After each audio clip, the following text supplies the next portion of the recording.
The video of soldiers of the 72nd Separate Mechanized Brigade of the Ukrainian Armed Forces filmed in the Donetsk region shows destroyed Russian tanks, armored vehicles and several dozen motorcycles. These images, analysts say, are direct evidence that Russia has begun to experience a hunger for armored vehicles.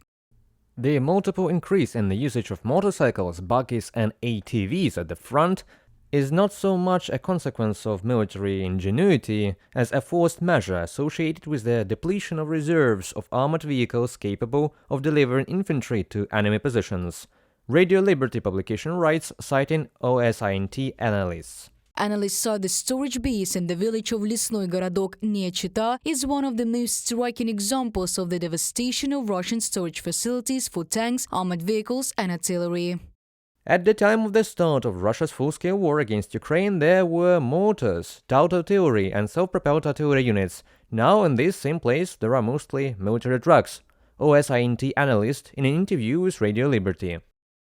Referring to open sources, experts know that the ratio of equipment losses between Ukraine and Russia is approximately 1 to 2.7, for tanks 1 to 3.7, for armored infantry vehicles 1 to 4.4. The British Royal United Services Institute says that as of February 2024, the Russian army has about 2,000 serviceable tanks left at its disposal, whereas before 2022 this figure was more than 3,000. Even despite the fact that the Minister of Defense is intensively repairing damaged equipment, the Federation may not have T-80 and T-72 tanks left by 2026.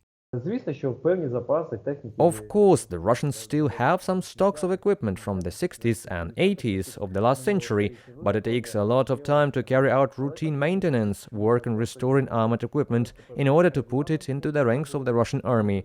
This requires human, material and time efforts. And of course, the Russians are wasting their resources and may come to the point that in 2026 their defense capabilities will be virtually emasculated. Meanwhile, in the Belgorod region, as a result of a UAV strike, the work of the Askorsky electrometallurgical plant named after Ugarov was stopped. The enterprise is one of the key ones for the Russian military-industrial complex. This is the only full-cycle metallurgical enterprise in Russia. It's stopped. And let's say that resuming work in full in the coming months will be problematic there. This means complications and disruptions in the fulfillment of defense orders and, accordingly, supply chains. Andriy Yusov, representative of the main Directorate of Intelligence of the Ukrainian Ministry of Defense, on the air of the national teleson.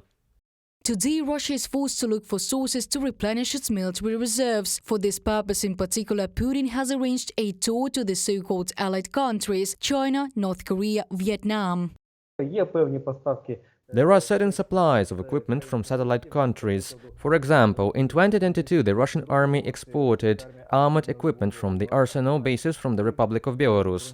There are certain contracts and agreements with the North Korean government for the supply of relevant equipment. But of course, these supply volumes cannot solve the current problems of the Russian occupiers. Some military experts argue that resources that have 80% of the resource capabilities of the People's Liberation Army of the People's Republic of China are needed. Is China ready for this? Of course not. Talking about other satellite countries, the resources of Belarus are almost emasculated. There are reserves in North Korea, but there are big discussions about the quality. At the same time, experts are confident that if supplies of the necessary weapons to Ukraine this year are ensured in full, then Russia has no prospects of conquering significant Ukrainian territories in the next few years. And from 2026, Russian military power will weaken. Reported by Diana Kolesnik, Yulia Granovska, UATV News.